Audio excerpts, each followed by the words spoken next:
লেখকের কথা। আমি জাত লেখক নই, বরং জাত পাঠক। ছাত্র জীবন থেকেই পাঠের প্রতি ঝোঁক রয়েছে। বিশ্ববিদ্যালয়ে ছাত্র থাকাকালে পাঠ্য বই ছাড়াও নানান বই পড়তাম। ছাত্র জীবনের শেষের দিকে তদানীন্তন জাহানে নও-এ আমার একটা লেখা বের হয়। এরপর বিভিন্ন পত্র পত্রিকায় আমার কিছু কিছু লেখা প্রকাশিত হয়েছে, কিন্তু ইতিপূর্বে আমার লেখা কোনো বড় বই বের হয়নি। আমি ছিলাম পরিবারের প্রথম সন্তান। আব্বা আম্মা আমাকে তদানীন্তন সাধারণ শিক্ষা এবং মাদ্রাসা শিক্ষার কোনোটাতেই না দিয়ে বরং তখনকার নিউ স্কিমে পড়াবার সিদ্ধান্ত নিলেন এবং গ্রামের প্রাইমারি স্কুলে দ্বিতীয় শ্রেণী পর্যন্ত পড়ার পরেই বাড়ি থেকে একটু দূরে একটি নিউ স্কিম জুনিয়র মাদ্রাসায় ভর্তি করে দিলেন। তখনকার ইন্টারমিডিয়েট পর্যন্ত আমি সে লাইনে লেখাপড়া করে ইসলামিক আইএ পাশ করে বিশ্ববিদ্যালয়ে অর্থনীতিতে অনার্স পড়া শুরু করি। ইন্টারমিডিয়েট ক্লাসে কোরআন, হাদিস, ফিকহ, উসুল ও আরবি পড়াশোনা করতে হয়। সেই সুবাদে কোরআন, হাদিস ও আরবি বোঝা আমার জন্য অনেকটা সহজ হয়েছিল। এই বইয়ে কোরআনের বহু আয়াত লক্ষ্য করা হয়েছে। কিছুদিন আগে আমি কোরআনের আয়াতের উল্লেখ করে মুমিন জীবনের বৈশিষ্ট্য নামে একটি পুস্তিকা রচনা ও প্রকাশ করি। তখন থেকেই মুমিন জীবনের উপর বিস্তারিত লেখার একটা আগ্রহ সৃষ্টি হয়। 80-র দশকের শেষ থেকেই মুমিন জীবনের উপর আমি লেখা শুরু করি। মানুষের জীবনে রয়েছে বিভিন্ন দিক ও বিভাগ, মুমিন জীবনেরও তাই। এর মধ্যে মানুষের ব্যক্তিগত জীবন, পারিবারিক জীবন ও সামাজিক জীবন বিশেষভাবে উল্লেখযোগ্য। আমিও সেভাবে মুমিনের ব্যক্তিগত জীবন, মুমিনের পারিবারিক জীবন ও মুমিনের সামাজিক জীবন এ তিনটি বিষয়ে 3টি বই রচনা করলাম। বই 3টি রচনা করতে গিয়ে দেখলাম শুধু কোরআনের উল্লেখই যথেষ্ট নয়, হাদিসেরও উল্লেখ প্রয়োজন। তাই একত্রে বইটির নাম ঠিক করলাম কোরআন হাদিসের আলোকে মুমিনের জীবন। অপরদিকে কোরআনে মানুষের জীবন অভ্যাস সম্পর্কে যেসব উক্তি রয়েছে সেগুলো অবলম্বনে সাপ্তাহিক সোনার বাংলায় আমার একটা লেখা ছাপা হলো। সোনার বাংলা সম্পাদকের পক্ষ থেকে তার শিরোনাম দেওয়া হলো কোরআনের আলোকে মানব জীবন। আমার বেশ পছন্দ হলো শিরোনামটি। উক্ত শিরোনামে আমি একটি বই রচনায় হাত দিলাম। মানুষের সৃষ্টি ও জন্ম, প্রকারভেদ, কল্প ও নফসের শ্রেণীবিন্যাস, হেদায়েত ও গুমরাহি, মানব জীবনের সাফল্য ও ব্যর্থতা, শেষ পরিণতি, জান্নাত অথবা জাহান্নাম, এসব আলোচনা সমৃদ্ধ শুধুমাত্র কোরআনের উদ্ধৃতি সম্বলিত একটি বই রচনা করি। তাই মৌলিক বই দুটো হলো: 1. কোরআন হাদিসের আলোকে মুমিনের জীবন, 2. কোরআনের আলোকে মানব জীবন। প্রথমোক্ত বইয়ের পারিবারিক অংশ মুমিনের পারিবারিক জীবন নামে বর্তমানে পুস্তিকা আকারে প্রকাশিত হলো। পারিবারিক জীবন সম্পর্কে বর্তমানে বাজারে কয়েকটি বই রয়েছে: মাওলানা মোহাম্মদ আব্দুর রহিমের পরিবার ও পারিবারিক জীবন, মাওলানা আশরাফ আলী থানভীর কোরআন হাদিসের আলোকে পারিবারিক জীবন, মাওলানা আব্দুস শহীদ নাসিমের ইসলামের পারিবারিক জীবন। তার মধ্যে উল্লেখযোগ্য মাওলানা আব্দুর রহিম পণ্ডিত মানুষ, তার বইটি উচ্চ অঙ্গের ও অনেক বড়।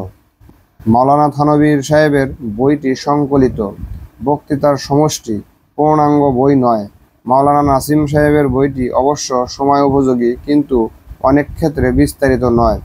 আমি সময়ের দিকে খেয়াল রেখে পারিবারিক জীবনের গুরুত্ব ও প্রয়োজনীয়তা, নারী পুরুষের অবস্থান, বিয়ে ও দাম্পত্য জীবন, সন্তান ও পিতামাতার অধিকার, দায়িত্ব, নবী রাসূলদের ও হযরত মুহাম্মদ সাল্লাল্লাহু আলাইহি সাল্লাম এর পারিবারিক জীবন, পারিবারিক জীবনে পর্দা ও জিনা ব্যভিচার, দিনী পরিবেশ, ভোগবিলাস ও ধন সম্পদ আহরণ ও সর্বশেষে পারিবারিক জীবনের শেষ পরিণতি সম্পর্কে বিস্তারিত আলোচনা করেছি।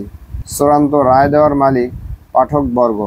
আদর্শ পরিবার সম্পর্কিত বই লেখা বা বই পাঠ করা অনেক সহজ, কিন্তু আদর্শ পরিবার গঠন অনেক কঠিন। অবশ্য বিষয়টি খুবই প্রয়োজনীয়, জরুরি ও গুরুত্বপূর্ণ। আদর্শ পরিবার গঠিত হলেই সমাজে আসবে আদর্শ মানুষ। নৈতিকতা সম্পন্ন, সুরুচিপূর্ণ ভালো মানুষ সৃষ্টিতে আদর্শ পরিবারের কোনো বিকল্প নেই।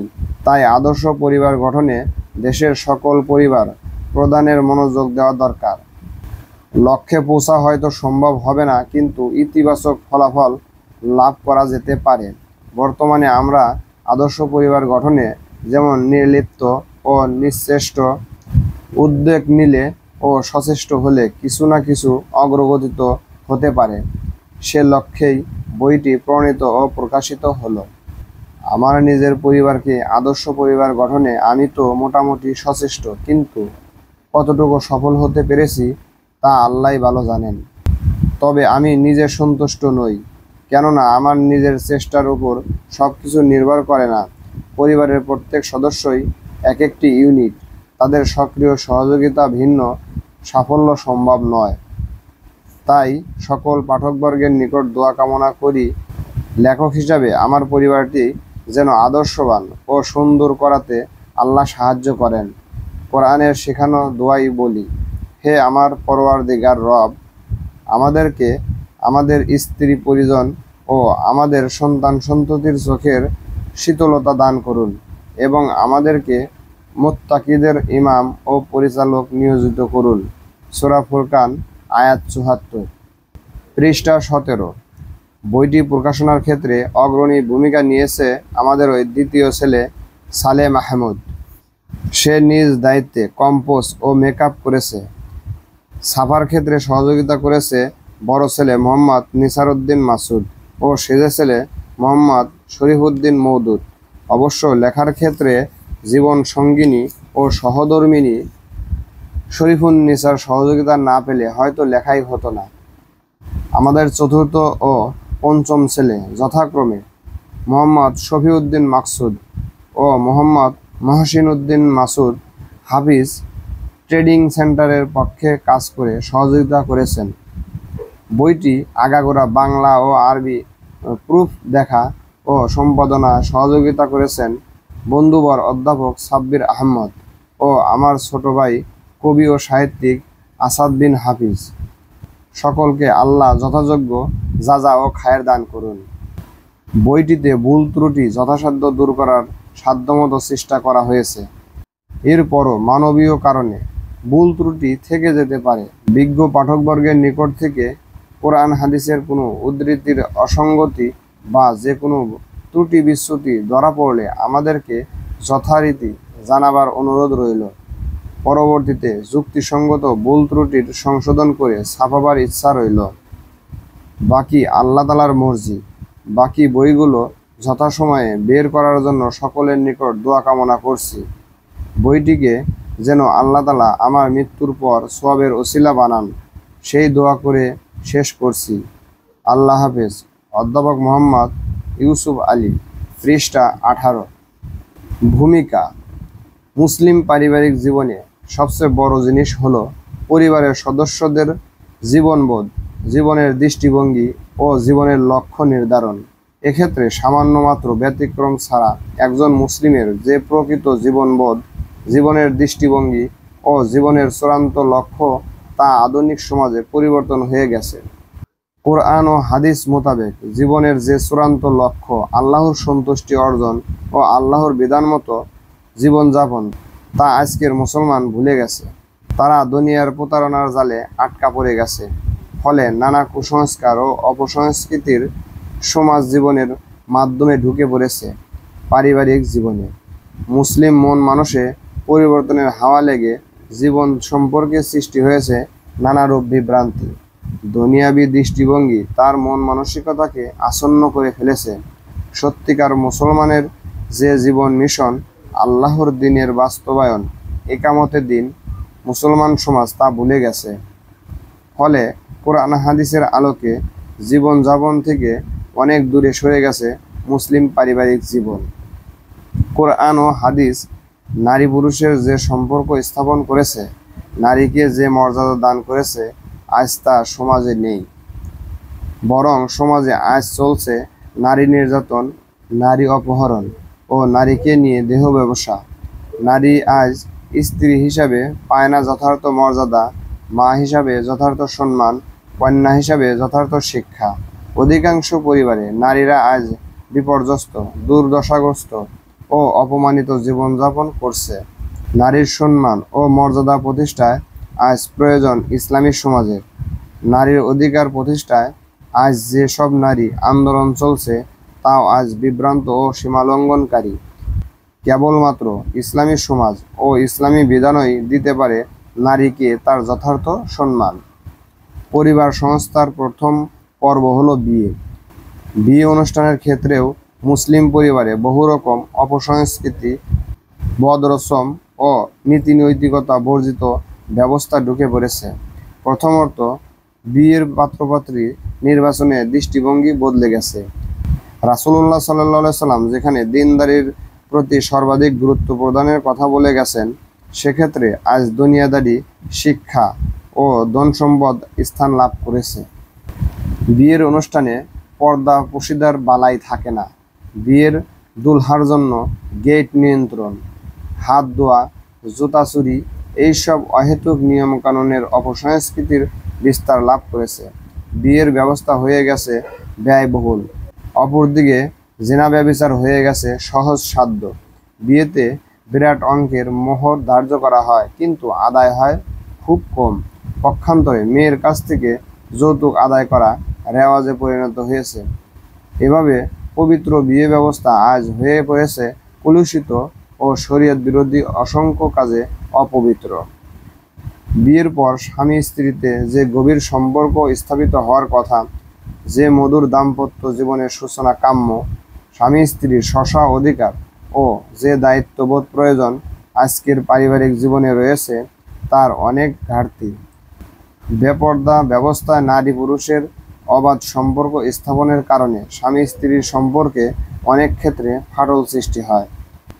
স্বামী স্ত্রীর অধিকারের প্রতি এবং স্ত্রী স্বামী অধিকারের প্রতি খেয়াল রাখে না এবং ঠিকমতো স্ব দায়িত্ব পালন করে না। ফলে যে পরিবারে শান্তির নীড় হওয়ার কথা, সে পরিবারে চলে কষাকষি, ঝগড়াঝাটি ও বিবাদ বিস্বাদ। স্বামী স্ত্রীর মধ্যে মিলমিশ না হলে বা একের বিরুদ্ধে অপরের অভিযোগ থাকলে কোরআনে মীমাংসার তাগিদ দেওয়া হয়েছে এবং এ ব্যাপারে দুই পরিবারের দুইজন সালিস নিয়োগ করে মিলমিশ করে দেওয়ার কথা বলা হয়েছে। কিন্তু এ ধরনের উদ্যোগ অনেক ক্ষেত্রেই হয় না, ফলে অধিকাংশ ক্ষেত্রে পারিবারিক বিরোধ থেকেই যায়। একেবারে পারিবারিক অবস্থা অচল হয়ে পড়লে, অগত্যা অন্য কোনো উপায় না থাকলে সর্বশেষ ব্যবস্থা হিসেবে নিয়ম মোতাবেক তালাক দেওয়াকে ইসলাম জায়েজ করেছে। কিন্তু আজকের মুসলিম সমাজে নিয়ম মোতাবেক তালাক প্রদানের ব্যবস্থা বলতে গেলে নেই। কোনো ব্যাপারে স্বামী স্ত্রীতে ঝগড়াঝাটি হলো বা কথা কাটাকাটি হলো, অমনি স্বামী স্ত্রীকে 3 তালাক দিয়ে বসলো। ইসলাম যদিও এ ধরনের তালাককে সমর্থন করে না, কিন্তু এভাবে 3 তালাক দিলে 3 তালাক বায়েন অর্থাৎ সম্পর্ক সম্পূর্ণ ছিন্ন হয়ে যায়। ইসলাম বলেছে, স্বামী স্ত্রীর মধ্যে মিলমিশ হওয়ার সম্ভাবনা একেবারেই না থাকলে অগত্যা স্বামী স্ত্রীকে পবিত্র অবস্থায় যৌন মিলন না করে 1 তালাক প্রদান করবে। এভাবে 3 মাসে 3 তালাক প্রদান করে তালাককে চূড়ান্ত করবে। অর্থাৎ পবিত্র অবস্থায় যৌন মিলনের চাহিদা হলে ও যৌন মিলন হয়ে গেলে আর এ পবিত্র অবস্থায় তালাক দেওয়া হলো না। আবার 1 তালাক দিলে ইচ্ছা করলে ইদ্যৎকালেই স্ত্রীকে পুনঃগ্রহণ করতে পারে। এভাবে তালাককে করা হয়েছে কঠিন, অথচ বিয়ে সহজ। 2 জন সাক্ষীর মোকাবেলায় একজন স্ত্রী ও একজন পুরুষের ইজাব কবুল হয়ে গেলেই বিয়ে হয়ে গেল। কিন্তু আজকে বিয়ে হয়ে গেছে কঠিন ও তালাক হয়ে গেছে অনেক সহজ। স্বামী ইচ্ছা করলেই তা বাস্তবায়িত করে ফেলে। স্বামী স্ত্রী মিলনের ফলে আল্লাহর ইচ্ছায় সন্তান লাভ হয়। কিন্তু আজ বিশ্বজুড়ে জন্ম নিয়ন্ত্রণ ব্যবস্থা চালু হয়েছে, জিনা ব্যভিচার বৃদ্ধি পেয়েছে, খোদাইতে খোদকারী, বেপর্দা, বেহায়াপনা ছড়িয়ে পড়েছে। মুসলিম পরিবারও এ অভিশাপ থেকে মুক্ত হতে পারছে না। এরপর যেসব সন্তান জন্ম লাভ করছে মুসলিম পরিবারে, সেসব সন্তানের প্রতি যথারীতি দায়িত্ব পালন হচ্ছে না। অনেক ক্ষেত্রে শিশু সন্তানকে মায়ের দুধ পান করানো এক অপূর্ব খোদাই ব্যবস্থা, কিন্তু আধুনিকতার অভিশাপ এরূপ মায়ের দুধের পরিবর্তে আজ গরুর দুধ বা বোতলের দুধ পানে অভ্যস্ত করে তোলা হচ্ছে। অবশ্য পরে চিকিৎসা শাস্ত্রে এর ক্ষতিকারক দিক ধরা পড়লে কিছু সমাজ সচেতনতা সৃষ্টির লক্ষণ দেখা যাচ্ছে, যাতে শিশুকে মায়ের দুধ পানে উদ্বুদ্ধ করতে দেখা যায়।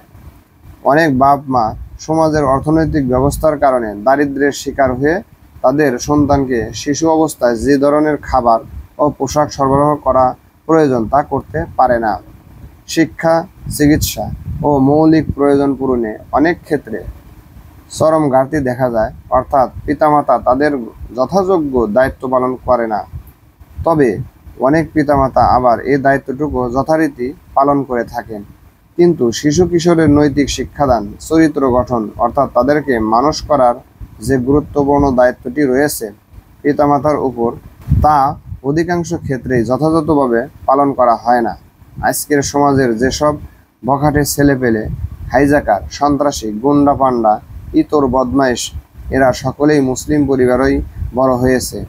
অধিকাংশ ক্ষেত্রেই পিতামাতার অবহেলা, অশিক্ষা, কুশিক্ষা ও বাস্তব পদক্ষেপের অভাবের কারণেই এ ধরনের অবস্থার সৃষ্টি হয়েছে।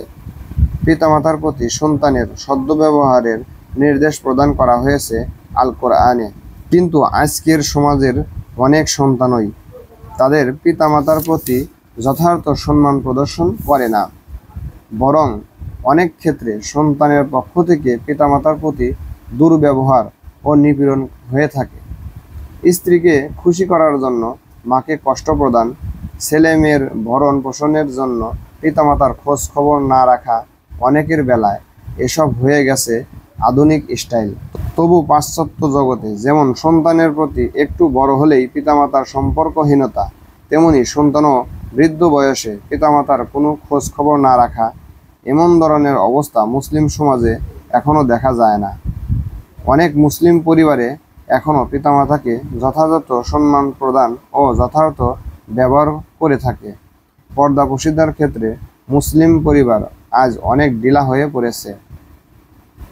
মুসলিম নামধারী বহু পরিবারে পর্দার কোনো বালাই নেই। পাশ্চাত্য জগতের ফ্রি মিক্সিং, অবাধ মেলামেশাকে তারা আদর্শ হিসাবে গ্রহণ করেছে।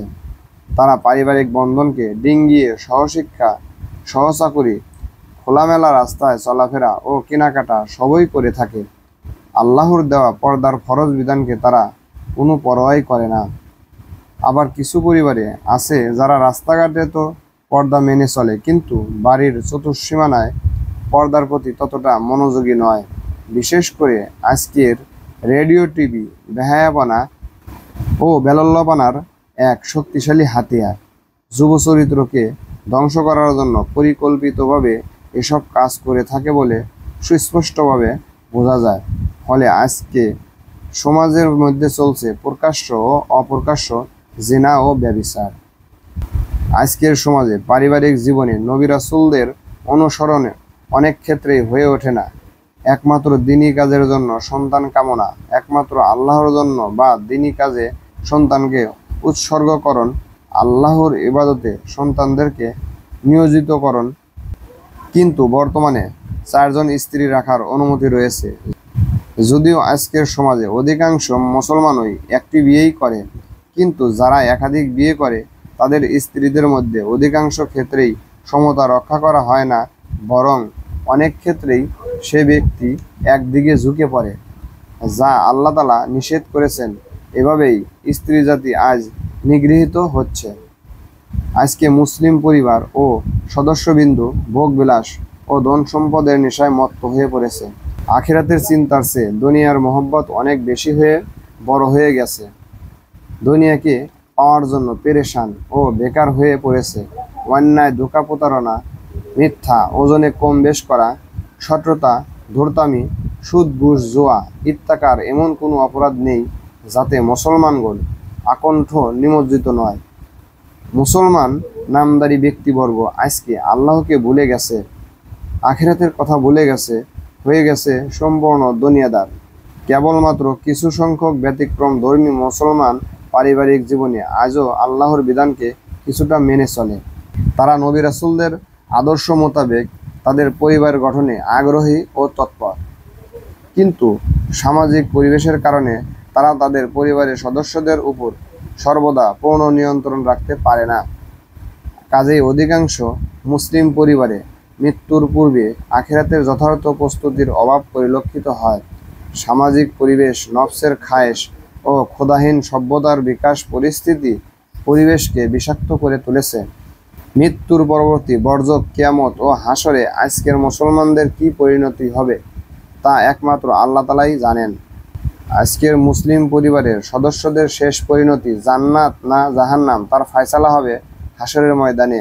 মুসলিম পরিবারে বা তাদের সদস্যদের শেষ পরিণতি যদি ভালো করতে হয়, যদি আমরা জান্নাত পেতে চাই, যদি আমরা পরিবারের সকল সদস্য সহ জান্নাতে একত্রে বসবাস করতে চাই, তাহলে আমাদের আমলনামাকে ভালো ও উত্তম করার প্রতি সকলকে নজর দিতে হবে। মৃত্যুর পূর্বেই আখিরাতের প্রস্তুতি গ্রহণ করতে হবে। কোরআন ও হাদিস মোতাবেক জীবন ও পরিবার গঠন করতে হবে। পারিবারিক জীবনের সকল দিককে কোরআন, হাদিস ও নবী রাসূলদের শিক্ষা অনুযায়ী গড়ে তুলতে হবে। আমাদের ভবিষ্যৎ ও কিসমত রচনার দায়িত্ব আমাদেরই। আল্লাহ তাআলা বলেছেন, তোমাদের দায়িত্ব তোমাদের নিজেরই।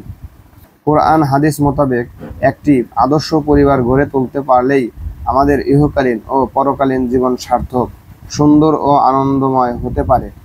আল্লাহ তাআলা আমাদেরকে সে ধরনের আদর্শ পারিবারিক জীবন গড়ে তোলার তৌফিক দান করুন। আমিন সুম্মা আমিন। পৃষ্ঠা 24।